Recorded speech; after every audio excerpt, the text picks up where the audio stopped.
Have you ever felt like you have to explain yourself over and over just so people might get you? Have you ever been exhausted from trying to prove you're right only to get a few half-hearted nods in return? And have you noticed that the more we try to be understood, the more we seem to lose ourselves in the process? Let me tell you a story. A few years ago, an old friend of mine, John, called me late one evening. His voice was full of frustration. "Bill, I don't understand why people think I'm cold and unapproachable. I'm just living my life the way I want to." I stayed quiet for a moment, then asked him, "Have you ever tried just not explaining yourself?" He paused, confused. And right then, I knew John had fallen into the same trap that so many of us at our age fall into: the need to be understood. We grow up believing that if people understand us, they'll accept us. But the truth is, people only understand us to the extent that they want to. And most of the time, they're far too wrapped up in their own story.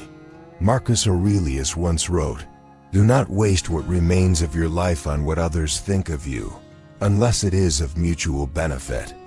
It sounds simple, but if you actually live by it, you'll find your life becomes much lighter. I've worked with many people over 50. Some were successful business owners, some retired teachers, some had endured profound loss.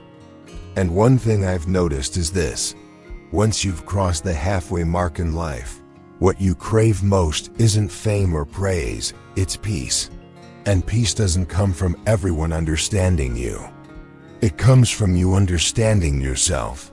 Think about it. Have you ever been in a family gathering where someone misunderstood your point, and no matter how you explained it, they just wouldn't budge?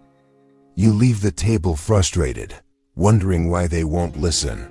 Here's the truth: they don't need to listen.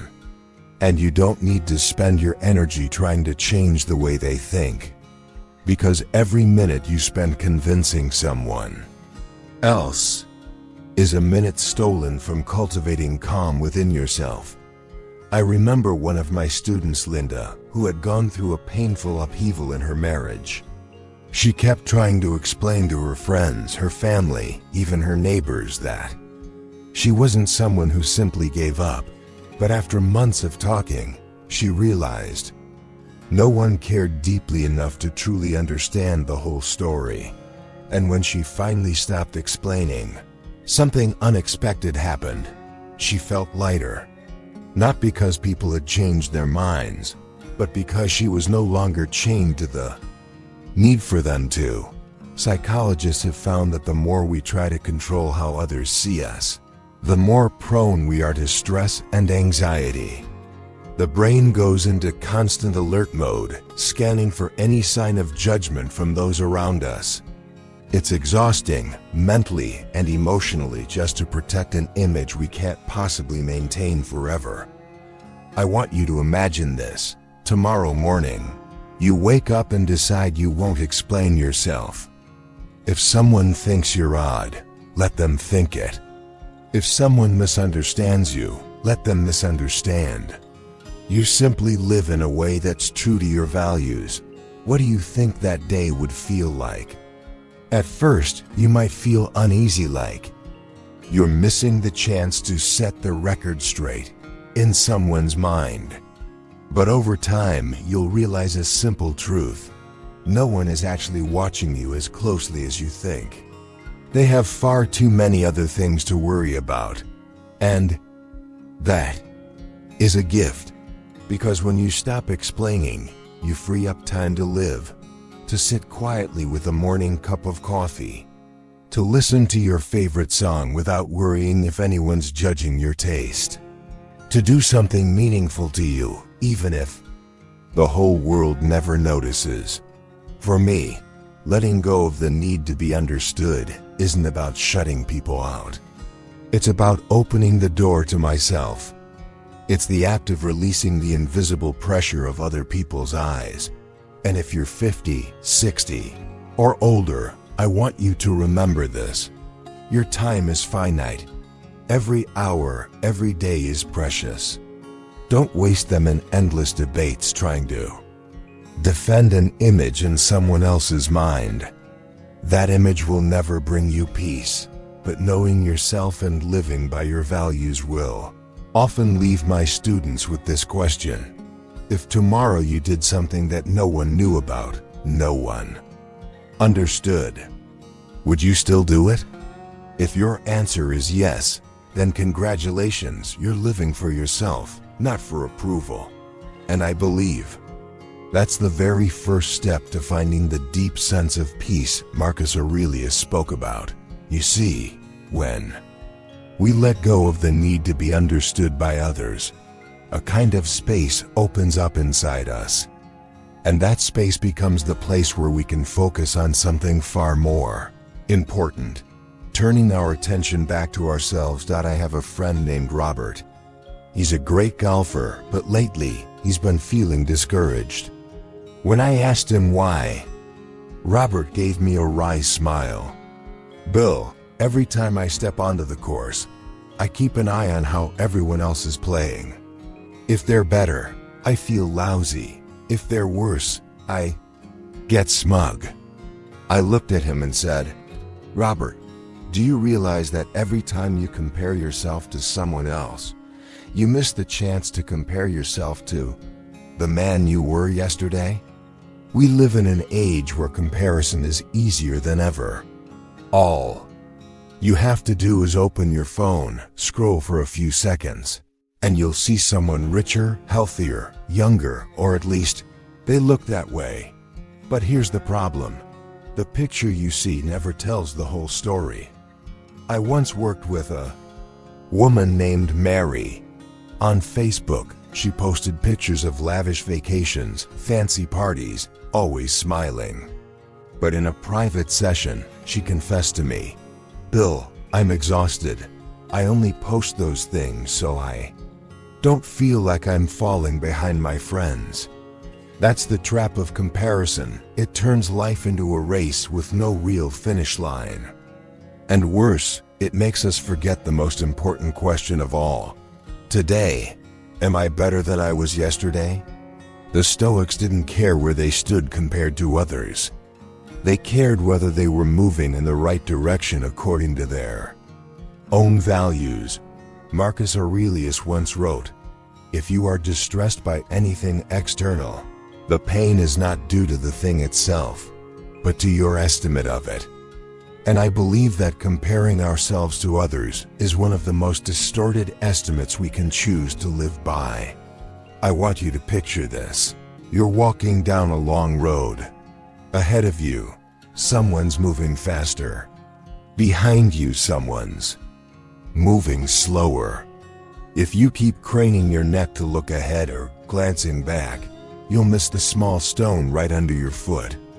And then you trip. Self-discipline, when it's focused inward, is like keeping your eyes forward, walking at your own pace. You don't speed up just because someone passes you. You don't stop just because someone falls behind. Another student of mine, James, practiced this principle in the simplest way. Every night before going to bed, he'd ask himself, how much progress did I make compared to yesterday? Some days, the answer was as small as, I read 5 more pages of a book. Other days, it was, I kept my cool when someone interrupted me. The progress was so small, no one else would ever notice. But after a year, James had completely transformed, not because he was trying to beat anyone else, but because he kept winning against himself. And here's what I want you to understand. Self-discipline focused on yourself isn't flashy. It doesn't look like winning a medal or having a crowd cheer for you. Most of the time, no one will even know what you're doing. And that is its true strength. When you do the right thing even when no one's watching, you're building a kind of muscle that's rare, an inner muscle of integrity. It's like the foundation beneath a house. Nobody sees it, but it's what keeps the whole structure standing through storms. Some days, self-discipline will feel lonely. No one knows you got up early to exercise. No one notices you skipped the party to make time for learning. No one sees you listening patiently when you could have snapped back. But I promise you this, those small acts add up to a reserve of strength you'll be grateful for later. I'm reminded of a simple yet powerful piece of science. When the brain repeatedly records actions tied to a personal goal, it begins to form new neural pathways. Those pathways turn disciplined action into habit, so eventually you don't need to force yourself anymore. You'll naturally choose the right thing, the same way you brush your teeth every morning without thinking about it. If you're in your 50s or 60s, this is a perfect season of life to practice this principle. By now, you've lived enough to know what truly matters to you. The real question is, do you have the steadiness to walk that path, no matter who around you is running faster or slower? So I want to leave you with a small challenge for the next 7 days. Every night before bed, write down your answer to this question. Today, in what way was I better than the person I was yesterday? It doesn't have to be a grand answer. A small habit, a mindful choice, a moment of calm instead of anger. Every one of those counts. And after a week, you'll see something remarkable. The magic isn't that you beat someone else. It's that you've grown steadier, clearer, and closer to the person you actually want to become. You see, once you've learned to focus on yourself without comparing, the next step is to protect your inner ground. Because all that progress, all that strength you're building, won't mean much if your mind is constantly being invaded by garbage and noise from the outside world. I want to tell you about a neighbor of mine, Frank. He's 72, long retired, and every morning he sits out on his porch with a cup of coffee and the TV on. The problem is, the channel he watches is filled with nothing but bad news. Day after day, it's stories of war, disease, crime. And after a few months, I noticed Frank had become irritable, quick to anger, and had lost interest in the things he used to enjoy. One day, I asked him, "Frank, do you think you're drinking coffee? Or are you drinking in the world's fears?" With it, he went silent. And in that moment, I knew he had never once thought about what he was allowing into his mind. The Stoics have always understood this. Your mind is like a garden. If you don't choose the seeds you plant, the weeds will grow on their own. And in this case, the weeds are toxic information, meaningless stories, and negative gossip. We live in a time when information never stops pouring in. Your phone, the TV, social media, they're like faucets turned on full blast, constantly flooding your head. The problem isn't how much information there is, it's the quality of it. I once worked with a businessman named Richard. He told me that every morning he had to check in on social media or he'd feel like he was missing something. So I asked him to track, for just 1 week, whether each piece of information he consumed was actually useful to his life or his goals. The results shocked him. Over 80% of it had absolutely nothing to do with his life or what he was trying to achieve. We forget this all the time. Every bit of information is like a meal for your mind. If you eat junk food every day, your body weakens. The mind works the same way. Think back to the last time you read or watched a piece of negative news. How did you feel? Anxious? Angry? Helpless? And did any of those feelings actually help you solve the problem? Or did they just drain your energy? Marcus Aurelius once wrote, "You have power over your mind, not outside events." Realize this, and you will find strength. And part of that power is deciding which thoughts you allow in and which you reject. limiting your attention doesn't mean closing your eyes and ears to the world. It means becoming the gatekeeper of your own mind. You choose what gets in and what gets turned away. I had a student who created a personal information filter for herself. Each morning, she read only one trusted newspaper for no more than 15 minutes. She didn't touch social media until her most important work of the day was done. Any news or story that didn't inspire her to take positive action, she skipped immediately. The result? After just a few months, she told me she felt lighter, less anxious, slept better, and had far more time to focus on the things she truly wanted to do. Science tells us this. When your brain is constantly fed negative information, your cortisol levels, the stress hormone, spike. That makes it harder to focus and slowly weakens your body. On the other hand, when you take control of what you let in, you help your brain stay balanced and clear. I want you to try a simple experiment tomorrow. For 24 hours, go on an information diet.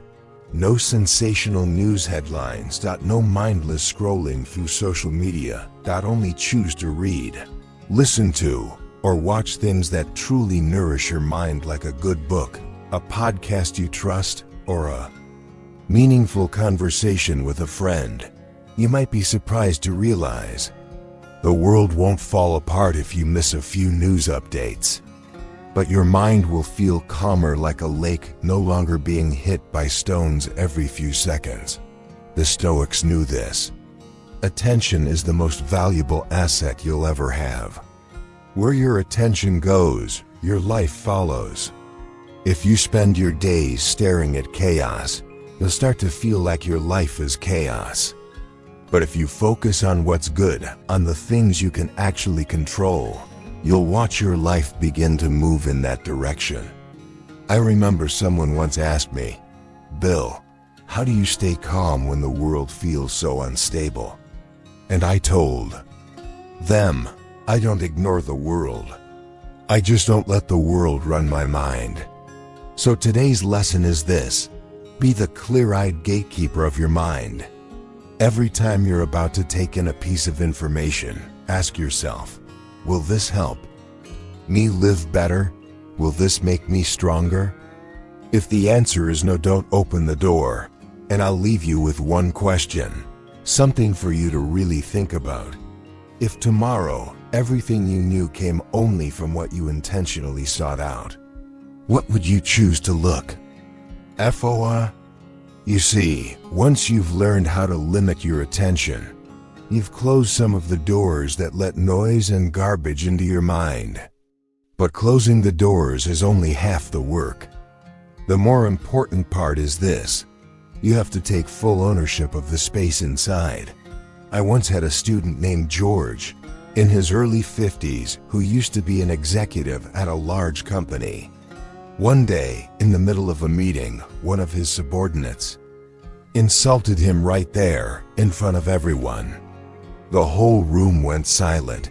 Everyone was waiting to see how George would react. But he simply smiled and went on with his presentation as if nothing had happened. Later I asked him, "George, how did you stay so calm?"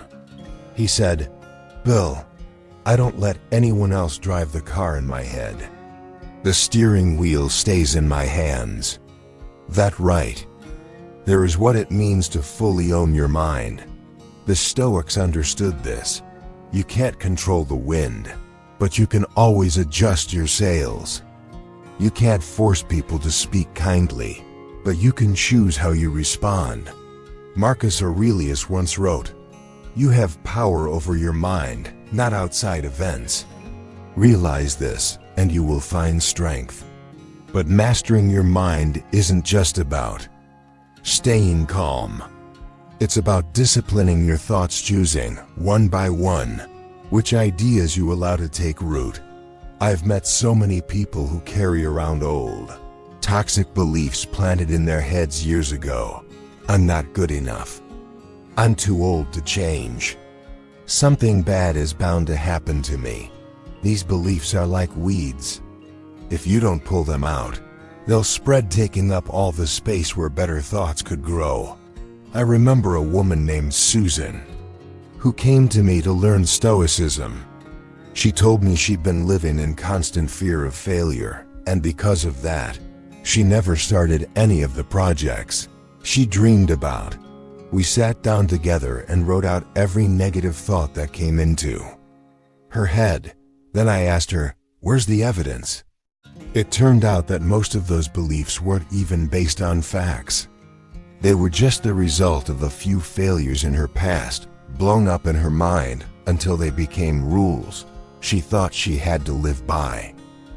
But once she started questioning each thought, something almost magical happened. They began to lose their power. Mastering your mind is an active process. It doesn't happen just by meditating or reading a good book. It happens by watching yourself every single day. Think of your mind like a room you walk into each morning. On the desk, there are a few slips of paper. One says, "I can't do it." Another says, "I'm too tired." And one says, "I'm ready to try." Which one will you read? Which one will you keep? And which one will you tear up? That's the choice you have to make every day.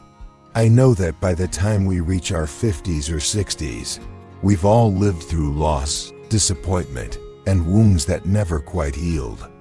But that's exactly why we need to ask ourselves, am I still living by old stories, or am I writing a new one?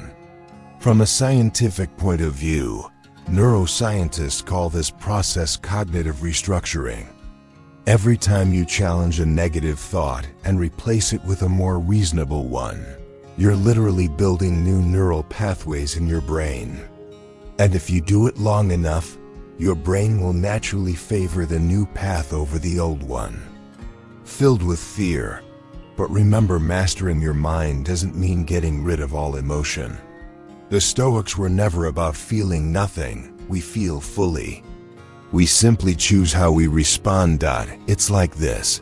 You hear bad news. Feeling sad, anxious, or angry is normal. But instead of letting it sweep you away, you pause, take a breath, and ask, what action right now would best serve my values? I want you to try a simple exercise. Observe. Throughout the day, notice when a strong emotion shows up. Write it down. Pause. Take a deep breath. Count to 5. And don't react immediately. Question. If I act on this emotion, what will the outcome be? Is there a better way? Choose. Make your decision based on your principles, not on impulse. Do this every day, and you'll start to see a real difference. The Stoics call this the inner citadel, a place where you are the sole ruler. No one can enter unless you open the gates, and no one can take the throne unless you hand it over. There's a saying I love. You can't stop a bird from flying over your head, but you can stop it from building a nest in your hair. The meaning is simple. You can't prevent every negative thought from showing up, but you can stop it from settling in and multiplying. If lesson 3 is about guarding the gates from outside noise, lesson 4 is about ruling the entire territory within. And once you truly master your mind, something remarkable happens. The outside world can be in chaos, yet inside you remains as calm as a still lake. You see, when you've gained control over your own thoughts, keeping them free from the turbulence of noise and toxic beliefs, something natural begins to occur. You start to change, but this change doesn't make a scene. It's not loud, flashy, or seeking applause. It's like spring arriving in the middle of the night. You wake up, and suddenly the branches are budding with new leaves. I have a friend named Daniel. A few years ago he told me, "Bill, I want to change, but I'm afraid that if I don't show people, they'll think I'm not doing anything." I laughed and said, Daniel, you're not a billboard. You're a garden. A garden doesn't need to shout that it's growing. It just needs light, water, and time. The Stoics understood this well. Real strength isn't in the announcement. It's in the becoming, little by little, day after day, through small, repeated habits built quietly in the background. You might see someone post on social media, starting my fitness journey with a picture at the gym. But a year later, the person's still showing up to train, quietly, without anyone knowing. That's the one who's truly changed. Remember, Marcus Aurelius once wrote, "Waste no more time arguing about what a good man should be. Be one." It sounds simple, but to actually live it, you have to let go of the constant craving for recognition. And that's no small challenge, especially in an age where everything comes with a share button. I once worked with a student named Margaret. She wanted to learn meditation to ease her anxiety. The first week, she was excited, telling all her friends she was starting a journey to find peace. But soon, she realized that every time she skipped a session, she felt pressured, worried people might think she'd quit. I told her, stop sharing. Just sit down and meditate, even if it's only 5 minutes every morning. No pictures, no posts, no announcements. 3 months later, she came back to me with a calm smile. "Bill, I meditate every morning now, and nobody knows. But I feel more peaceful than I ever have." That's the power of becoming. You don't need an audience. You don't need anyone to validate you. You just need to know that today you planted a better seed than yesterday. And one day, you'll look up and realize you're standing in a very different place, without ever having to broadcast the road you took to get there. Think of it like building a house. If you spend every day trying to show people progress, photos, you lose time staging shots, picking angles, writing captions, instead of actually laying bricks and mixing mortar. But if you just focus on building, the day you finally open the door, people will be stunned at the home you've created. Psychology even backs this up. People who announce their goals too early, especially on social media, are often more likely to quit. Why? Because when they get praise, their brain releases dopamine, a false reward that tricks them into feeling like they've already achieved the goal, even if they've barely started. On the other hand, those who work quietly tend to stay motivated longer because their only reward comes from real progress, not applause. The Stoics call this quiet pride, not the pride that comes from applause, but the pride that comes from keeping a promise to yourself. Here's a 30-day challenge. I want you to try. Pick one good habit you want to build. Exercise, reading, journaling, or meditation. Do it every single day without skipping. Don't tell anyone. Don't post it online. At the end of 30 days, ask yourself, what's changed in me? I believe you'll be surprised by the answer, not just because you've improved at that skill, but because you've become a different kind of person, more consistent, more self-controlled, and more confident in yourself. I know, staying silent can be hard, especially when we crave recognition. But believe me, true recognition doesn't come from applause. It comes from the quiet peace you feel when you know you did the right thing, even when no one was watching. And remember, becoming is not a destination, it's a journey. Every day you live in alignment with your values. Every time you keep your discipline without anyone holding you accountable. Every moment you choose action over talking about action. You are becoming a better version of yourself. That's the silent power. And that's why, when you walk into a room, people might not know exactly how you've changed, but they'll feel it. Once you've learned to become in silence, You start to see something deeper. Nothing in life stays the same forever. Even the person you're becoming today will change with time. And that's not something to fear. It's simply the nature of life. I remember when I was younger, I believed certain things would stay with me forever.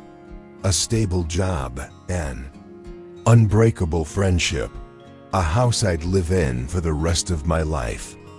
But as the years passed, I watched each of them slip away. Some people moved. Some people changed. Some people left my life for good. And every time it happened, it felt like a piece of me had been taken away. Until I came across a line from Epictetus. Don't wish for things to happen the way you want them to. Wish for them to happen exactly as they do. Those last 6 words, exactly as they do, completely changed the way I see life. Impermanence is the most obvious truth. And yet it's the one most people try to avoid. Everything changes: the weather, our health, our relationships, our work, even our emotions. You can be deeply in love with something today, only to find a few years later you've changed. The Stoic doesn't resist this truth. We don't accept it with resignation. We accept it with intention. When you know everything has an expiration date, you learn to appreciate it more while it's here, and to let it go when it's time for it to leave. I once had a student named Linda. She lost her husband after more than 40 years of marriage. For months, she clung to everything that reminded her of him, from his old sweater to the porcelain coffee mug he used every morning. She was afraid that letting go of those things meant losing him forever. One day, I asked her, "Linda, do you think he'd want you to hold on to everything? Or to keep living?" She was quiet for a long time. Then she started packing a few items to give to her children and grandchildren, keeping only the ones that truly mattered to her. With tears in her eyes, she said, "Bill, letting go isn't forgetting. Letting go is making space in your heart for what's next." Accepting impermanence doesn't erase the pain, but it makes the pain clearer, cleaner. It's like watching leaves fall in autumn. You understand it's part of life's natural cycle, not a tragedy. There's even a fascinating insight from psychology. People who accept change more easily tend to have higher resilience. They're less likely to get stuck in the past and quicker to adapt. Instead of wasting energy fighting what they can't control. Think about the big changes in your life: moving to a new place, retiring, losing someone you love, or closing a major chapter. At the time, it might have felt like the ground had been pulled out from under you. But years later, when you look back, you often realize you grew stronger because of those changes. The Stoics believe that when everything around you is constantly changing, the only thing you can truly control is how you face it. You can complain, cling to what's slipping away, or you can take a deep breath, accept it, and keep moving forward. I want you to try a simple exercise. Write down 3 things in your life that are changing or could change in the next few years. For each one, answer this question: if it disappeared, how would I live? Don't worry about finding the perfect answer. The goal is to get used to imagining and preparing for change. Instead of fearing it, think of it like practicing your breathing before a dive. When the moment actually comes, you'll be far calmer. One day, we will have to let go of everything: our work, our possessions, even this body. It sounds sad, but if you think about it, knowing this is exactly what makes each day so precious. If things lasted forever, we'd take them for granted. But because they're temporary, we learn to value them deeply. I want to share an image with you. In Japan, there's an art form called kintsugi. When a bowl breaks, they don't throw it away. They repair it with gold, the bowl becomes not only stronger, but more beautiful and unique than before. Our lives work the same way. Change, loss, and even the cracks in our hearts, if we accept them and repair them with gratitude, can make us stronger, deeper, and more resilient than we were before. Impermanence doesn't take away our happiness.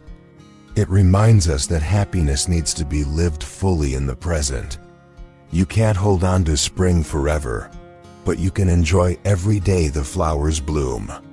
You can't keep your children by your side forever, but you can love them completely while they're here. And one day, when you truly understand impermanence, you'll be able to smile even in the face of loss. Not because you don't feel pain, but because you know the only thing that truly stays with you is the person you've become through all those changes. Once you truly accept impermanence, you'll notice another truth just as clear, though much harder to swallow. Most people don't think about you nearly as much as you think they do. And that's not bad news. In fact, it's a kind of freedom. I remember a young friend once asked me, "Bill, how can you stay so calm when people misunderstand you or even criticize you?" I gave him the answer I've learned after 60 years of living: because they're not thinking about me as much as I thought they were. The reality is this: everyone lives in their own little world. They're busy with work, family, and personal worries. They might notice you for a moment, say a few words about you, and then go right back to their own story. Marcus Aurelius once wrote, "We all love ourselves more than anyone else, yet we care more about their opinions than our own." That's a paradox most of us fall into. I once coached a man named Paul, a director of a small company. Paul spent an enormous amount of time wondering what others might think of his every decision, from the way he dressed to whether he signed a contract. He lived as if there was an invisible audience constantly watching and scoring his every move. One day I asked him, "If you made a mistake tomorrow, how long do you think people would remember it?" He stayed quiet. I continued, "Maybe until dinner. Then they'll go back to thinking about their own lives." We often put this invisible pressure on ourselves, as if the whole world is watching. The truth is, no one has the time or energy to care that deeply about our lives. And if they do, that says more about them than it does about us. Once you realize this, you can finally exhale. Because when you stop living for other people's eyes, you can start living true to your own. Here's another example. I had a student named Carol. She was always worried about what the neighbors thought, whether it was her gardening in the evening or leaving laundry hanging a bit too long. One day, she decided to test it.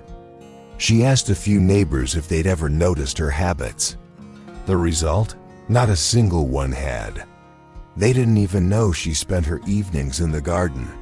Carol laughed and told me, "I spent over a decade worrying about something that didn't even exist." Psychologists call this the spotlight effect, our tendency to overestimate how much other people notice us. Studies show that most people remember less than 10% of what they see about you. They forget far quicker than you think. The Stoics saw this as an advantage. If no one's tracking your every move, you're free to try, fail, learn, and grow without the constant fear of being judged. Think about it. If you knew for certain that no one cared what you were doing, how would you live differently? Would you finally start that project you've been dreaming about? Would you learn a new skill? Would you change your lifestyle to match your values? Here's a simple challenge for you this week. Pick one thing you've been avoiding just because you're worried what others might think. Do it and don't explain it to anyone. Then, notice how many people actually pay attention. I bet that number will be much smaller than you imagine. There's a line I often share with my students. When you stop performing for the crowd, you finally start living for yourself. We don't need acceptance from everyone. The only approval we truly need is our own. And that doesn't mean living selfishly or ignoring other people's feelings. It means never trading your core values just to keep someone else comfortable. If someone disagrees with you, let them keep their opinion. If someone doesn't understand you, let them have the right not to understand. Time and your actions will be the clearest answer you can give. When you realize the audience is much smaller than you thought, life opens up. You can focus on living well, instead of living to look good in someone else's eyes. And one day, you'll look back and smile, knowing you didn't waste your precious years playing a role you never liked. But once you truly understand that, most people aren't really paying attention to you. A natural question appears. If nobody's watching, then who will help me when things get hard? And here's the truth, one that often makes people uncomfortable. No one owes you anything. Not society, not your family, not your friends. And that is exactly where your strength begins. Years ago, I met a man named Henry. He had just lost his job after more than 20 years at the same company. He sat in a coffee shop, telling me bitterly, "Bill, I gave them my whole life. They owe me security." I looked him in the eye and said, "Henry, I know you're hurting, but the company doesn't owe you a future. They paid you for the work you already did, not for the years ahead. Now you have to decide what comes next." It might sound harsh, but the truth is, life doesn't run on what we think is fair. You can do everything right and still face hardship.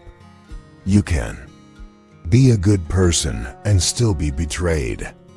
You can give your best and still fall short. The Stoic doesn't call this injustice. We call it the nature of life.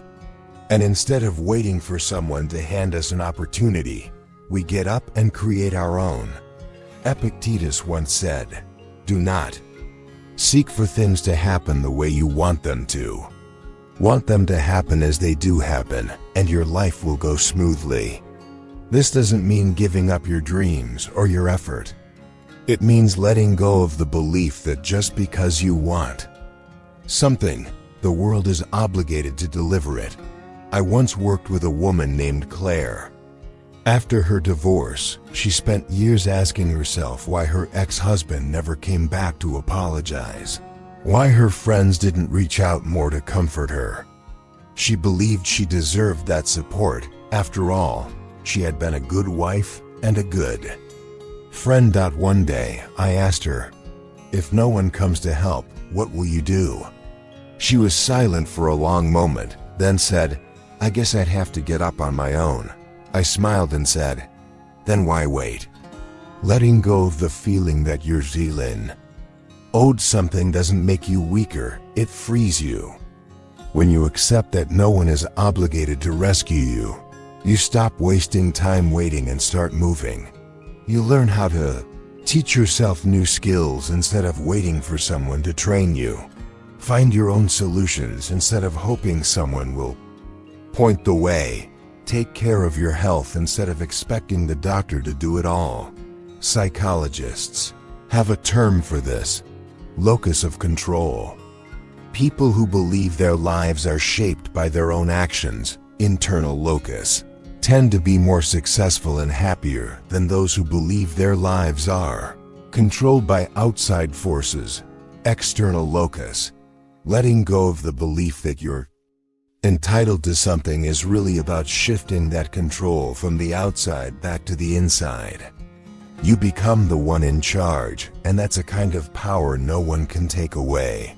Want you to try a little exercise. Write down 3 things you believe life owes you. It could be love, respect, opportunity, or security. Next to each one, cross out the word owes and write, I will create this by. Then list one concrete action you can start today to get closer to it. That just writing it down will make you feel the control returning to your own hands.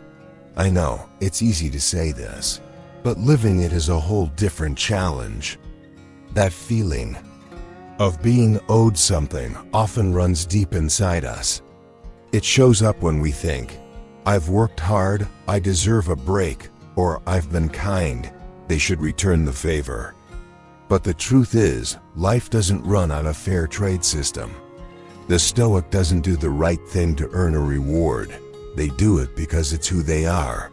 One day, when you truly understand and accept that no one owes you anything, you'll start using every moment to build what you want yourself. And when you look back, you'll realize that's the greatest gift this philosophy gives you. The freedom and strength to steer your own life. So next time you feel like saying, I deserve, try replacing it with, I will create. That one small shift in words can change the way you see the entire world. Once you've let go of entitlement and learned to stand on your own 2 feet, you'll face a stage almost everyone on this path encounters: loneliness. And if you're walking the road of excellence, the path of upgrading yourself every day, loneliness isn't just inevitable, it's a companion you'll need to learn to value. I remember a winter night years ago when I was deep into a personal project. Everyone in my family was asleep, and the house was so still, I could hear the scratch of my pen on paper.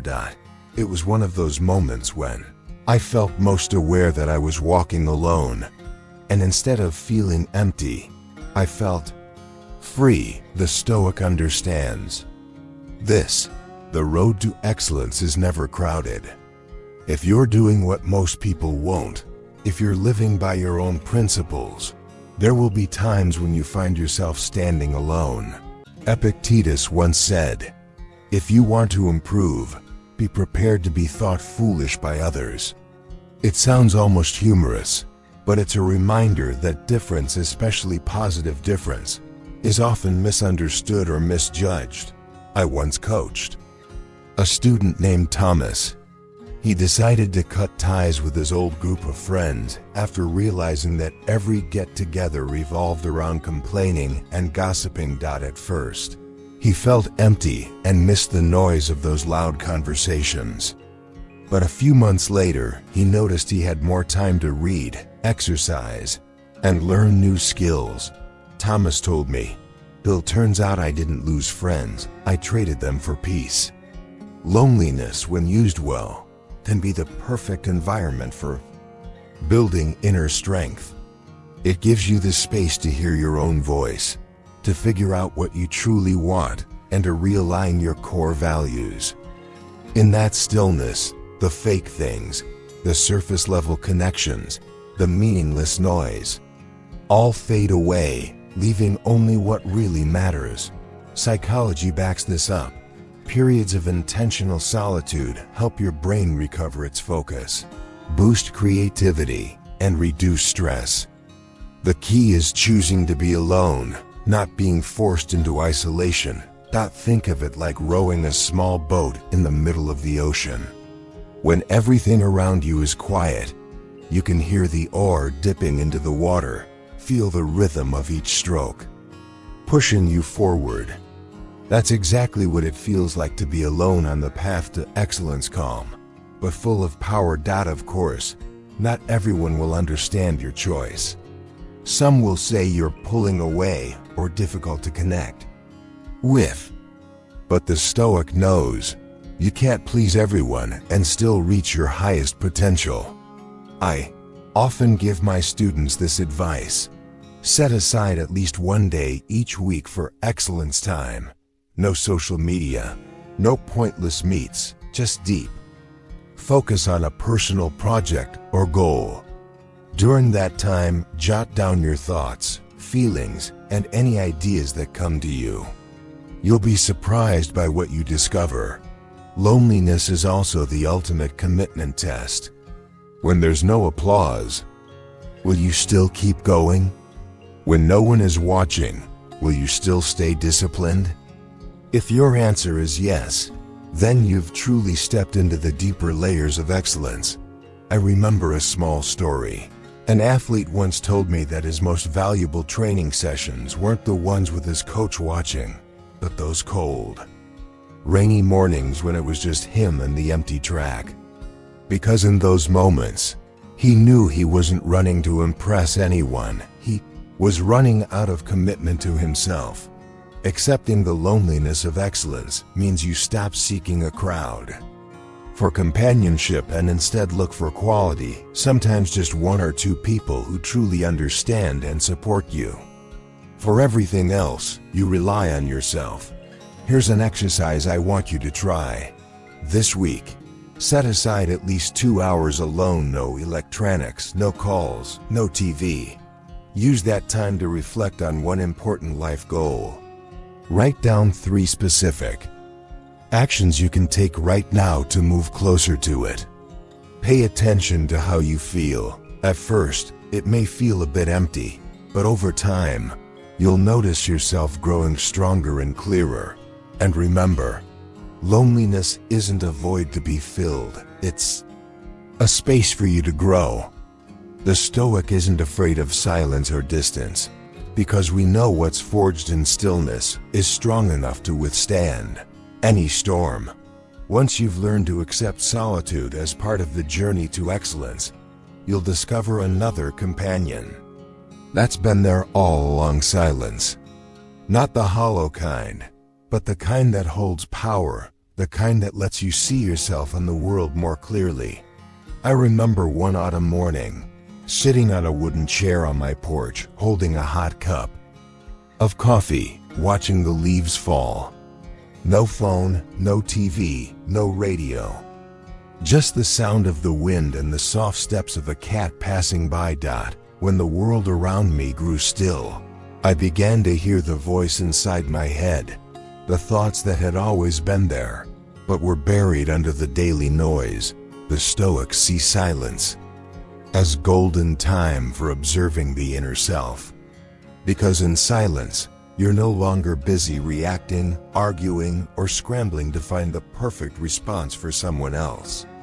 You begin to truly listen to the world inside you and the world outside. Seneca once wrote, "We have 2 ears and 1 mouth so that we can listen more than we speak."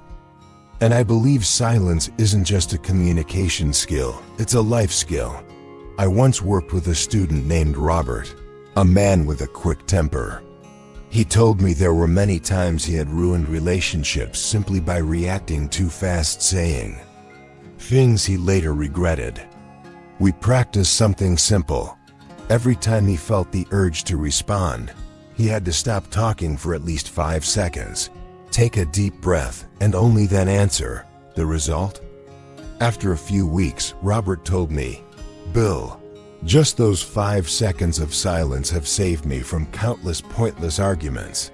Silence is a form of defensive strength. It protects you from saying words you can't take back, from letting a momentary emotion steer your actions. It's like building a small fence around your decisions, making sure they come from reason, not impulse. Psychology backs this up. When you pause and don't react instantly, you give your brain's prefrontal cortex, your decision-making center, time to process and choose a wiser response. On the other hand, snap reactions often come from the amygdala, the brain's emotional reflex center, which can lead to rash decisions. But silence doesn't just keep you from mistakes, it saves energy. You'd be surprised how much of your daily energy leaks into meaningless conversations, endless debates, or explanations to people who never really wanted to understand you in the first place. I keep a personal rule. If my words can't improve on the silence, I keep the silence. That rule has gotten me through a lot of tense situations. When others are angry or trying to provoke me, I don't fire back right away. I let silence do its work, cooling the moment, giving emotions room to settle, and giving me time to decide. If speaking is even worth it, one of the most practical uses of silence is active listening. When you stay quiet, people tend to share more. You start learning from the pauses, from the little details they let slip when they're not interrupted. I often give my students a challenge I call 1 hour of silence a day. No talking, no phone, no TV, no music. Just sit still. Watch your breath, notice the sounds around you, and listen to your own thoughts. When a negative thought shows up, don't fight it. Just acknowledge it and let it drift away. At first, most people feel uncomfortable. But after a few weeks, they notice something powerful: clearer thinking, steadier emotions, and a sharper focus. Silence can also be a kind of unspoken statement. When you refuse to react to provocation or personal attacks, you show that you can't be easily manipulated. Your calm can earn more respect than any counter-argument ever could. And in the end, silence lets you truly hear yourself. In today's world, everyone's talking, posting, expressing, and demanding to be heard. But the Stoics knew that sometimes the wisest thing you can do is sit down, close your eyes, and ask, what am I really thinking? What do I really want? Where am I really headed? So next time you feel yourself about to react, give yourself a few seconds of silence. You'll realize you don't always need to have the answer right away. Sometimes that pause is the perfect answer. Once you've experienced the power of silence, you'll see it's not just a break, it's the bridge that carries you from impulsive reaction to intentional response. And that's one of the core skills a Stoic practices for a lifetime. I remember many years ago, I had a colleague named Jack. Jack was smart, hardworking, but he had a quick temper. One wrong word and he'd snap, voice raised, face red, finger pointing. One day, after a heated argument, I asked him, Jack, have you ever thought that every time you react like that, you're handing control of yourself over to someone else? He looked at me, stayed quiet for a moment, then sighed. Yeah, I guess you're right. They push the button, and I jump. That's the nature of reacting. It's fast, instinctive, but usually driven by raw emotion in the moment. When you react, you're not truly making a choice. You're just running the program your emotions have written for you. The Stoic aims for something different, a response. Responding means creating space, even just a few seconds, between the trigger and your action. In that space, you use reason to ask yourself, is this worth my energy? Which action will bring me closer to my values and goals? Do I want to look back on this moment with pride or with regret? Viktor Frankl, a psychologist who survived the Nazi concentration camps, once wrote, between stimulus and response there is a space. In that space is our power to choose our response.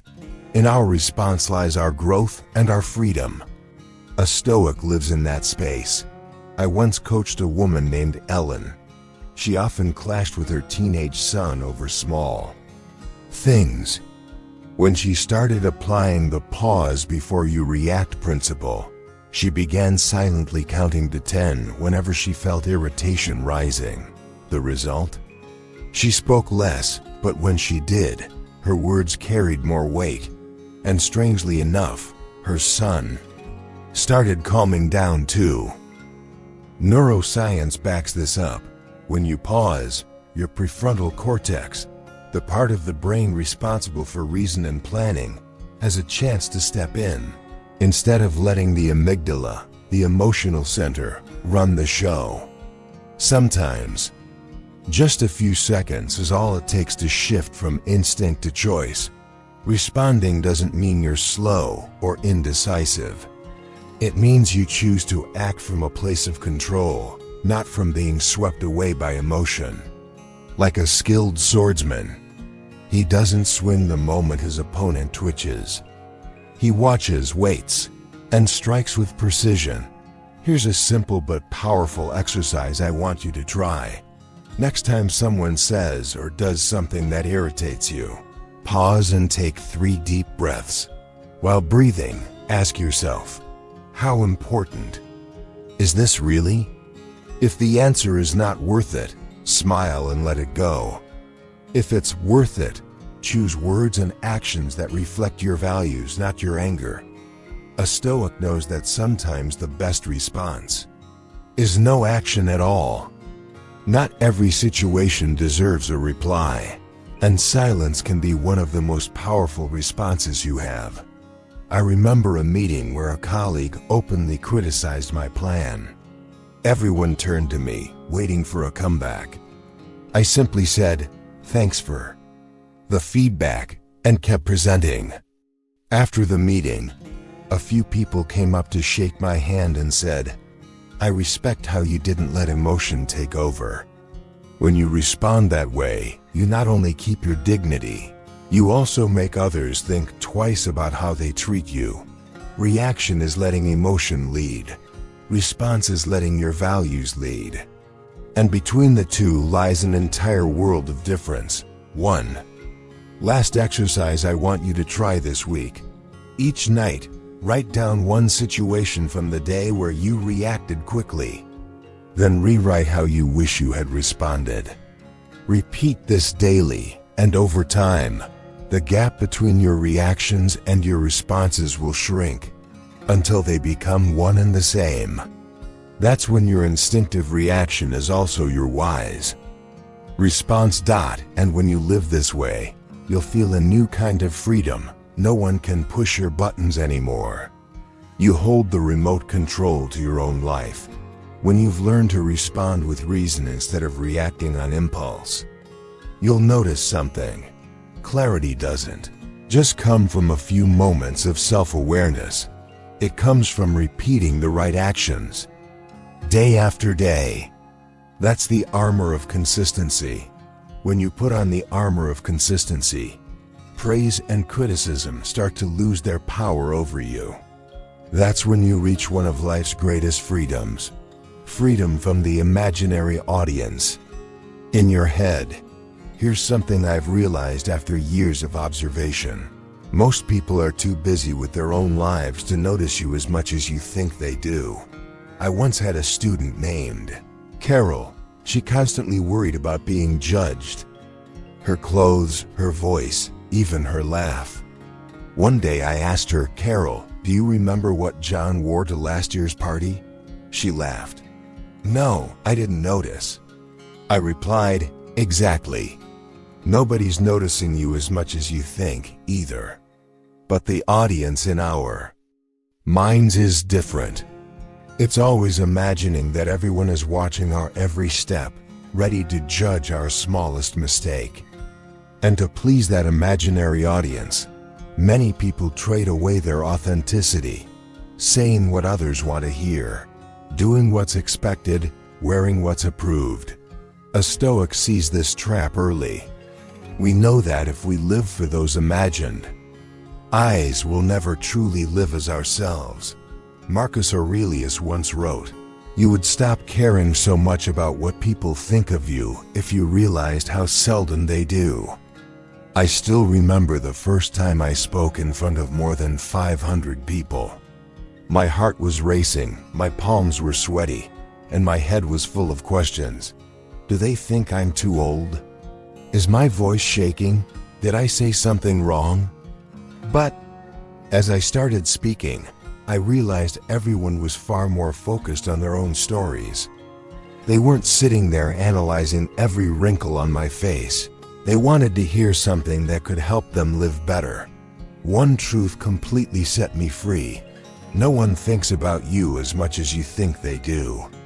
People are busy worrying about their bills, their health, their families, their jobs. They don't have the time or mental space to remember the shirt you wore today or the words you said last week. I often tell my students, live as if no one's watching. Because the truth is, they're not. This doesn't mean you live selfishly or without responsibility. In fact, it's the opposite. When you're no longer chained to the gaze of others, you can finally act according to your true values. You can do what's right without needing anyone's permission. Psychologists call this the spotlight effect, our tendency to overestimate how much people notice us, as if we're standing under a bright stage light and the whole world is watching. But in reality, everyone's busy adjusting the lighting on their own stage. Here's a small challenge for you this week. Do one thing you usually avoid because you're afraid of being judged. Maybe it's wearing that bold outfit you secretly love, or speaking up in a meeting, even if you're not sure everyone will agree. Then pay attention to how people actually respond. You might be surprised to discover almost no one notices. A Stoic knows that true freedom doesn't come from being accepted by everyone. It comes from not needing to be. When you release the burden of pleasing the audience, you feel lighter, more confident, and more authentic than ever before. I want to close this series of lessons with one question for you. If today there was no one left to judge you, no one to praise or criticize you, how would you live differently? If your answer is different from how you're living now, that's your sign it's time to change. And the first change is simple. Turn off that imaginary spotlight. Because the moment you stop performing for others, you finally start living for yourself. I've carried one principle with me for over 40 years. Rain or shine, good days or bad, I still show up. And by show up, I don't just mean physically being there. I mean showing up mentally, emotionally, and with a commitment to myself that doesn't waver. I remember coaching a group of mid-career entrepreneurs years ago. There was one man, Mark, who showed up at every 6 a.m. training session, no matter if he'd slept poorly the night before, no matter how stressful his work was. One day, I asked him, "Mark, why not just take a day off?" He smiled and said, "If I allow myself one day off, I'll allow 2. And then I'll lose the habit. I'm not putting my future in the hands of temporary moods." Consistency is discipline worn daily like armor. It protects you from procrastination, from emotional swings, and from the trap of waiting until I feel motivated. A Stoic doesn't wait for motivation. We act from principle, not mood. Marcus Aurelius wrote in Meditations, "At dawn, remind yourself, today I have work to do. And I will do it as a human being, with dignity, with awareness, and without complaint." There's something I've noticed about people who are truly consistent. They don't need to announce it or brag about it. Their steady presence speaks louder than any words. They're the ones you always see at the gym, the ones already in the office when you arrive, the ones reading at the same corner table in the coffee shop. Over time, those actions stop being things they do and become a reflection of who they are. I want you to think back.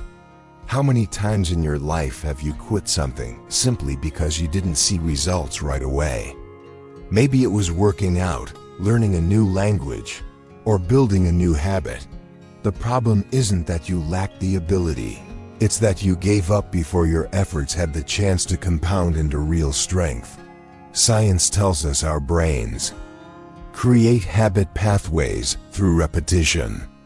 Every time you take the right action, you deepen that pathway. And once the groove is deep enough, you follow it naturally, without having to wrestle with yourself every time. I have a little saying I give my students: become someone you can trust. That means if you say you'll do something today, you do it, whether anyone is watching or not. This is the armor of consistency. It protects your trust in yourself. Here's a practice I often assign. Pick one small but meaningful action, for example, 15 minutes of exercise. 5 minutes of journaling or reading 10 pages. Do it at the same time every day without skipping. No excuses. After 30 days, evaluate not just your results, but how much more confident you feel in yourself. Consistency is like depositing money into a bank account. At first, the balance grows painfully slow, almost unnoticeable. But if you keep depositing, compound interest eventually kicks in, and your balance skyrockets. Life works the same way. You don't need one big action to change everything. You just need to keep doing the right thing every single day. Let me share one last story. A friend of mine is a painter. For 20 years, he's painted every single day, sometimes just a quick sketch. Not every piece was great, and not every day was full of inspiration. But now, he's one of the most respected artists in his community. When I asked for his secret, he just smiled and said, "I've never skipped a day. That's it." The armor of consistency isn't about making you perfect. It's about making you reliable. In the eyes of others, yes, but more importantly, in your own. And once you wear it, you realize no challenge is more than a passing breeze, because each day you're already ready to step out and face life head on without flinching.